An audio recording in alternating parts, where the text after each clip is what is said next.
Other than Bitcoin and Ethereum, the other major innovation you've probably heard of is DeFi, which is short for decentralized finance. DeFi is a response to the historical system of banking and finance, which people now refer to as TradFi, traditional finance. And that's made up of your banks, your lenders, insurance companies that have been around for decades or more, even centuries in many cases. Today, we're talking about what DeFi is, why it has quickly become a very big deal, and how you can benefit to grow your own bank account while you sleep. Let's get into it.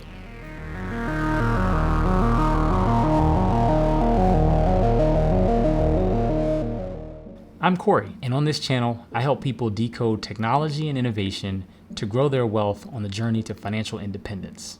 In my prior video, I discussed Ethereum and referred to it as the Amazon Web Services of blockchains. This means that unlike the Bitcoin blockchain, Ethereum was expressly designed to allow digital applications to be built on top of it. These apps are called dApps. A dApp is a decentralized application which is created using a smart contract. Now, as a footnote, Bitcoin is also experiencing many decentralized applications being built on top of that, and I'll have to cover that in a separate video. So a smart contract, in its simplest form, is a computer code which is programmed to execute predetermined functions when rules in the smart contract are met. The innovation is that because this process can be programmed, you no longer need an intermediary such as a bank, a lender, or even a regulator to serve as the middleman. People can enter into trade and commerce globally directly with one another. DeFi today is about a $82 billion industry, and you can earn a yield anywhere from 1% to 10% interest or more by depositing your tokens into a smart contract. So why is DeFi taking off and why now? Well, I had a colleague a few years ago when the first DeFi summer broke, and what he would do is take 70% of his monthly take-home earnings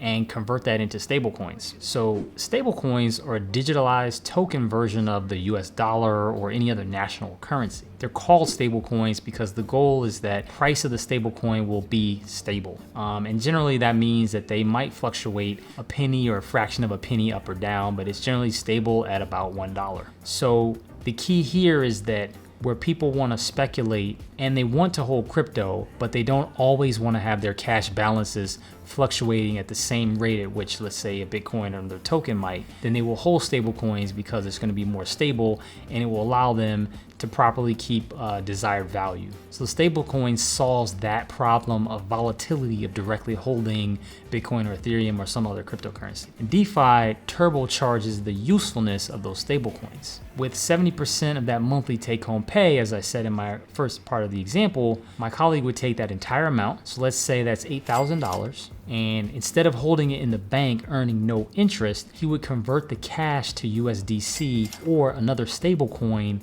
and now you have $8,000 in that USDC. So now he can take that $8,000 in USDC and deposit the entire amount into one of the many DeFi protocol smart contracts, or use a lending site such as BlockFi, Nexo, or Celsius. These DeFi protocols incentivize people to deposit the stablecoins because they can use the stablecoins to provide liquidity through their site or on their decentralized exchange if they have one. A decentralized exchange, a DEX, is just like Coinbase or Kraken, except there is no company, there is no CEO, there's no staff. It's just computer code connecting buyers and sellers, but you can allow the buys and the sells with the stablecoin as the key liquidity to allow the transactions to happen on the back end. For example, if someone has Ethereum and another person has Bitcoin, or someone has Aave and another person has Compound, the process on the back end, which is a matching engine that happens to match a buyer and a seller. And in order to facilitate that, you're gonna need stablecoins because that's how you get liquidity in the market to allow tokens to be turned from one version of a token into another, and then the buyer to receive what they purchased and the seller to receive what they sold. So on the back end, the DEX is paying a yield for people who allow the DEX to lock up that liquidity into the protocol. And the yield can be anywhere from 1% to 10%, or even much higher depending on market factors. So let me say that again. The yield people can earn is anywhere from 1% to 10% for just parking cash. So this means that you could deposit, in my example, $8,000 of USDC and potentially get up to 10% yield or even more, providing less liquidity into the protocol. And after the fixed period of time that's pre-agreed, you would receive back your USDC plus the yield that was agreed in the form of a protocol token. So next you convert all the token, your original amount plus the interest earned, and you pocket that difference in the interest as well. So let's run the numbers in the example.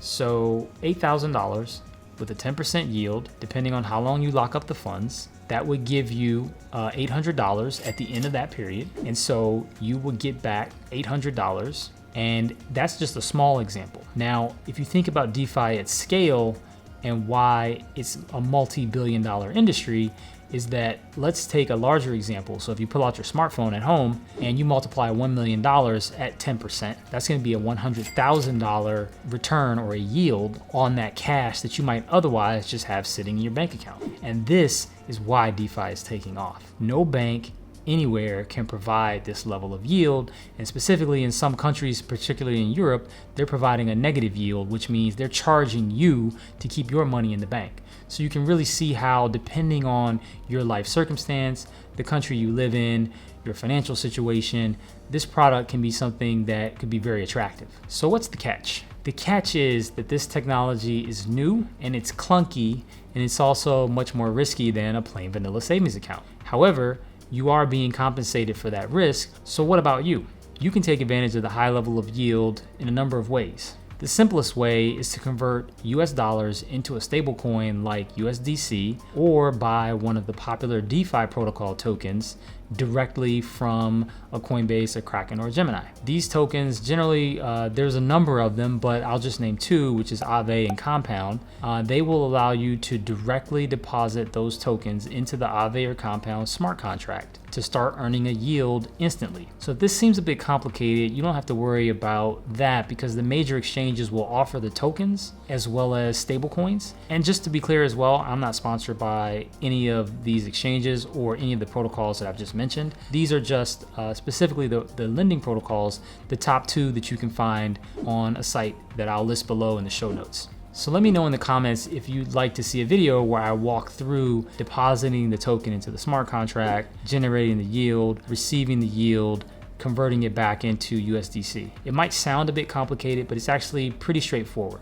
Join me on the path to making money, protecting that money, and growing that money using technology and innovation. Don't forget to like, share, subscribe, and hit that notification bell. Thanks.